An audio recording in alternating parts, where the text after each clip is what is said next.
فقہا نے اس کے متعلق لکھا ہے کہ نماز کی حالت میں سجدے میں کم از کم ایک انگلی کا پیٹ، یعنی یہ نیچے والا حصہ زمین کے ساتھ لگنا یہ فرض ہے، اور دونوں پاؤں کی تین تین انگلیوں کا پیٹ زمین کے ساتھ لگنا یہ نماز کے اندر سجدے کی حالت میں واجب ہے، اور دونوں پاؤں کی پانچ پانچ انگلیاں یعنی 10 انگلیوں کا پیٹ زمین کے ساتھ لگنا یہ نبی پاک صلی اللہ علیہ وسلم کی سنت مبارکہ ہے۔ تو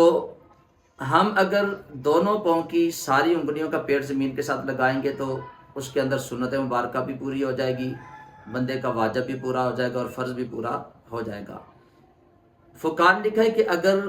دونوں پاؤں کی تین تین انگلیوں کا لگنا یہ شرط ہے، واجب ہے، اگر ان میں سے جان بوجھ کے بندہ ان کو زمین کے ساتھ نہیں لگاتا تو اس بندے کی نماز ہی درست نہیں ہوتی۔ ہاں اگر بولے سے ایسے ہو گیا کہ اس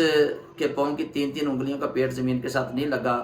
اور آخر میں اسے یاد آ گیا کہ میری پاؤں کی انگلیوں کا پیٹ زمین کے ساتھ نہیں لگا تو وہ سجدہ سہو کرے گا تو اس بندے کی نماز ہو جائے گی۔ بہرحال ایک انگلی کا پیٹ نماز کی حالت میں سجدے میں زمین کے ساتھ لگنا یہ لازمی ضروری ہے، اور اگر کوئی بندہ پاؤں کی صرف نوک لگاتا ہے پیٹ نہیں لگاتا تو اس بندے کی بھی نماز درست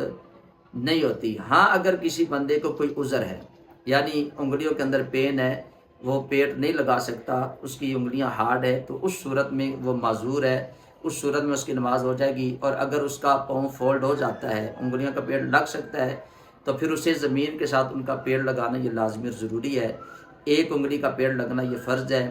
تین تین انگلیوں کا پیڑ لگنا یہ نماز کے اندر واجب ہے، اور پانچوں پانچوں انگلیوں کا پیڑ لگنا یہ نماز کے اندر سنت مبارکہ ہے۔